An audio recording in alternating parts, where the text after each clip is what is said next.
What's up guys, Tommy Bowyer here from Movie Rewind, and today I'm going to be talking about my favourite horror films. So without further ado, let's get into it.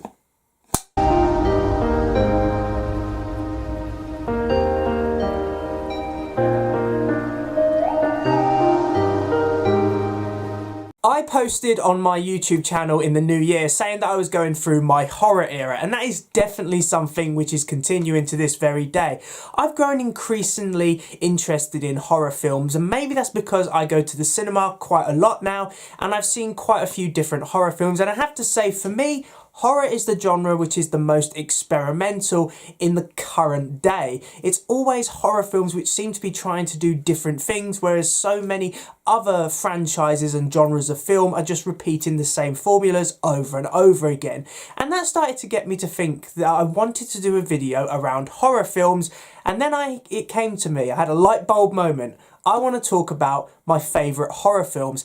Now, these are horror films which genuinely scare me. Now, I'm not someone who gets scared very often, so the majority of horror films, while I enjoy them, they're not necessarily films which scare me. But I've picked out about 4 films today which genuinely unnerve me. These are films which, even to this very day, when I watch them, they will give me the creeps and honestly will scare me. So now that all that's out of the way, let's get on with this video. The first film I'm going to talk about is Arachnophobia, released in 1990 and directed by longtime Steven Spielberg producer Frank Marshall. This is a film which definitely will affect you if you are scared of spiders. Now, I suffer with arachnophobia, which is the fear of spiders, and this film is definitely one which makes me feel uncomfortable every time I watch it. Now, I have seen other giant spider films such as Eight-Legged Freaks and Sting, but they don't give me the same sense of fear that arachnophobia does, and I think that's because of 2 primary reasons. The first being that these spiders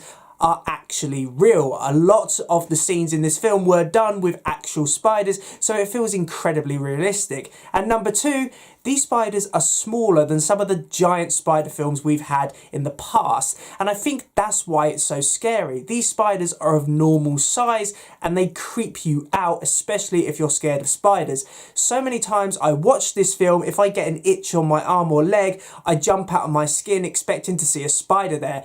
Arachnophobia takes advantage of everything that people associate with a fear of spiders, from having spiders appear in your shoe to jumping on you when you're in the shower. Arachnophobia is a film which does have quite a lot of comedy in it, but at the same time it is incredibly creepy, and if you suffer from a fear of spiders, this film is definitely going to scare you. It definitely does for me every time I watch it. The next film is Thanksgiving, released in 2023 and directed by Eli Roth. This focuses on the American holiday in Plymouth, Massachusetts.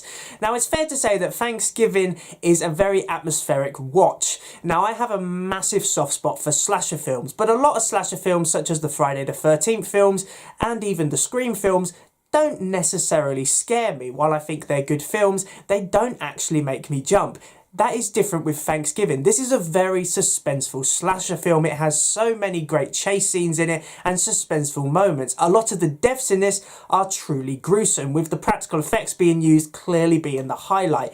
Eli Roth is a director who clearly was suited to making horror films, especially slasher films. Thanksgiving has many memorable characters in it, and the John Carver killer is definitely one which I can see becoming just as iconic as the Ghostface killer or Jason Voorhees. I can't wait to see Thanksgiving 2, which is releasing in late 2025, because if it's anything like Thanksgiving, then it's going to be just as scary and just as uncomfortable for me to watch. Smile 2 was released in 2024 and directed by Parker Finn, and it is a sequel to the incredibly successful Smile, released in 2022.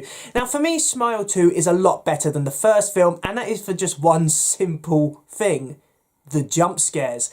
The jump scares in Smile 2 are so well done and very unexpected. This film is great because it creates such a creepy and unsettling atmosphere. You constantly are on the edge of your seat while watching this film. A lot of that is due to Naomi Scott's incredible complex performance as Sky Riley, plus the fact that this film is also one of the very most depressing horror films I have ever seen, because there is not a happy ending. By the end of this film, Sky has gone completely completely insane, consumed by the demonic creature, which chooses to plague its victims with a sinister smile. Smile 2 is definitely something incredibly different to what we are used to seeing in horror films, a film which focuses just as much on the characters as it does on the jump scares, and I think that's why it works so well. You're invested in these characters and the jump scares give it that horror tone which obviously all horror fans are wanting to see. Smile 2 is probably one of the scariest horror films I have ever seen, and it was definitely the best film I saw out of any other film of any genre in 2024. And lastly, I want to talk about a film which is probably not going to be on other people's lists, and that is Hannibal, released in 2001